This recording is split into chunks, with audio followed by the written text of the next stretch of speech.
So today we're going to talk about forensic science and just an overview, a little bit of history, and really the central dogma, or what you would call like the overarching theme. Basically, everything in forensic science is connected to.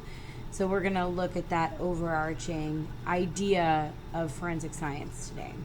And just a quick definition is that the forensic science is the use of science, because we're going to do science in forensic science. That's right, science, to solve crimes. And so this is very important because it's an application of science for a particular reason. Not only that, we want to uphold the law. It's so important in forensic science to throw that in, because we could do all of the science, but if you don't follow protocol, or things aren't done in proper procedure, it creates doubt. And if there's doubt, then a jury can't find a defendant guilty beyond a reasonable doubt.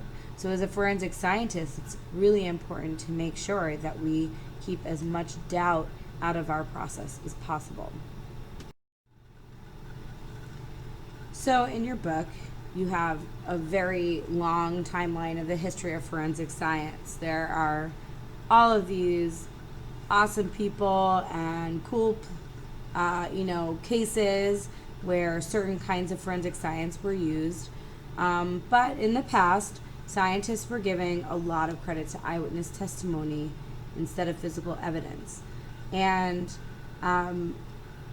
eyewitness testimony seems to be like a good thing, right? But the problem with eyewitness testimony is that it involves humans.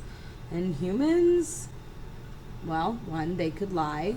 But even if people are not lying, eyewitness testimony is just inherently unreliable.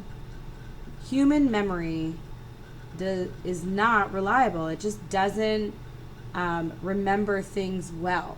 And so if something were to happen that you didn't expect, which if you are, witnessing a crime happen, you obviously wouldn't expect it unless you were involved.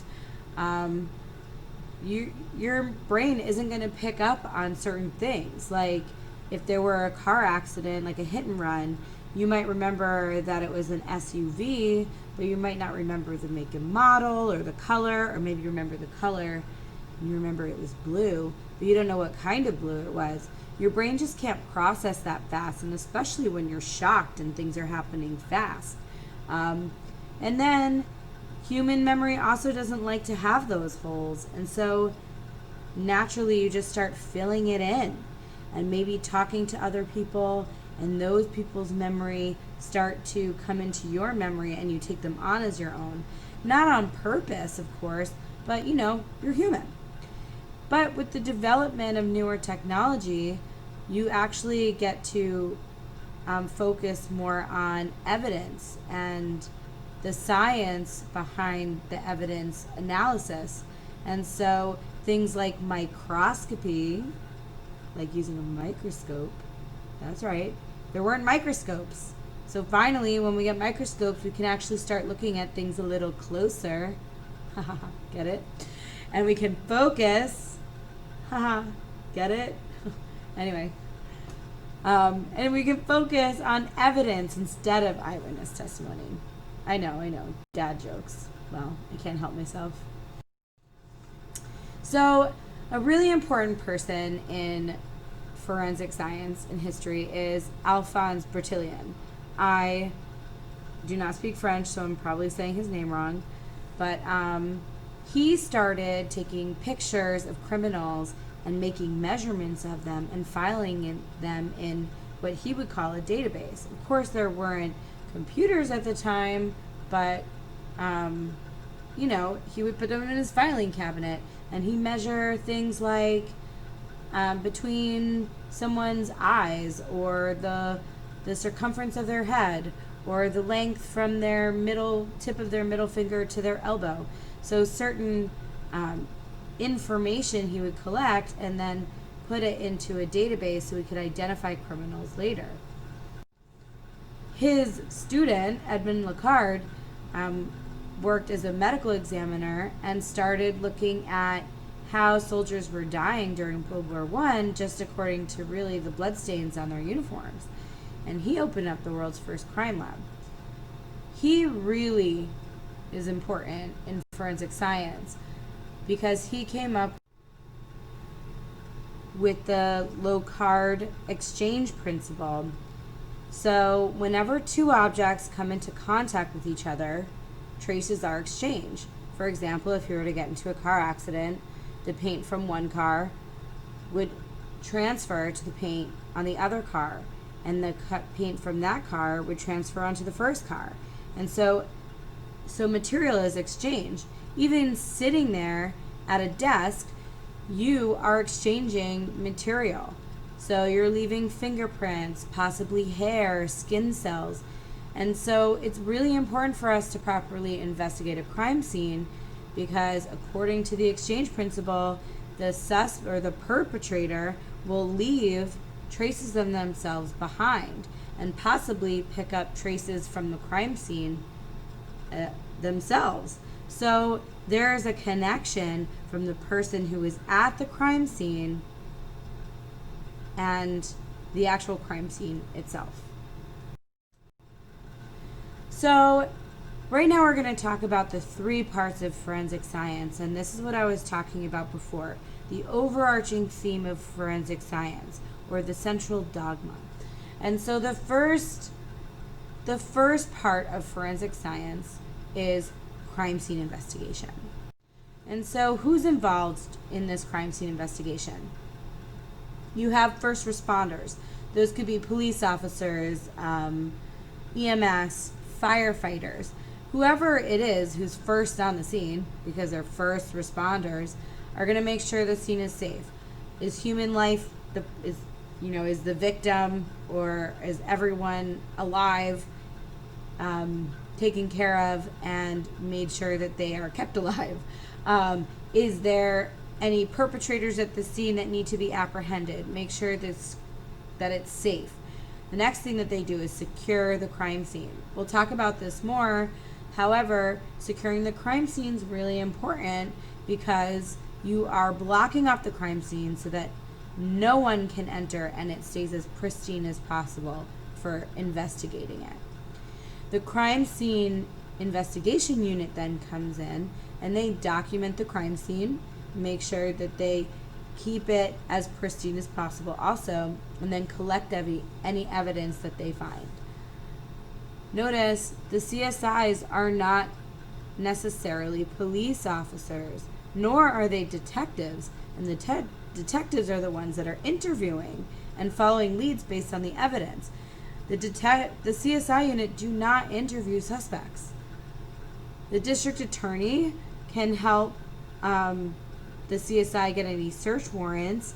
So you need a warrant in order to search something that is not a crime scene. So if they have a suspect, they need a good reason to go and search their house. And then a medical examiner will come to the scene and probably put if there is a body, put it in the bag, and then also take the body temperature to note time of death if necessary. And then any specialist that might be required, for example, a forensic psychologist or a car accident reconstructionist. There are all of these specialists that specialize in all different kinds of crime scene analysis. So whoever it is would come to the scene also. The next part of forensic science is the actual forensic science. And so forensic analysis. And these two areas are really where we're going to be living this year. We're going to start in crime scene investigation, but we're going to have the meat of our year in the science part of forensic science. And so obviously, forensic scientists are the ones who do the forensic science.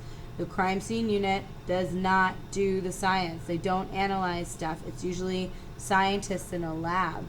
And there are all kinds of labs depending on what resources you have, and where the crime was committed and what kind of crime it is. So if it's a federal crime, the evidence is going to be analyzed at a federal lab. Whereas if it's, let's say in the city of Stamford, we don't have the technology to analyze DNA in Stamford at our lab, so we actually send our forensic evidence up to the state lab up in Meriden, and they're the ones that do most of the analysis. We have very limited capacity here in Stamford, and so do most local labs. So probably like fingerprints is as far as we can get. Don't quote me on that though. We'll have to ask an officer on that one. And then finally, a private lab is also available.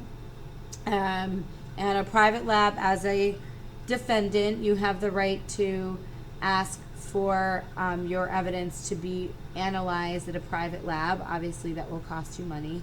But also, other investigations have been turned over to private labs. For example, identifying victims from 9/11 is still happening, and that's a private lab that's doing that there.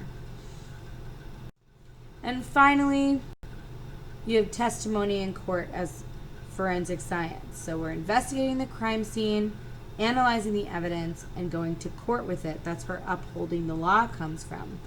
And we're not really going to talk much about going to court, but I will tell you that basically if you're involved in the first two parts, you are going to go to court, and you're going to have to defend what you did in those areas. And with that, I will leave you, but just remember these three parts of forensic science, because these are this is the foundation of forensic science.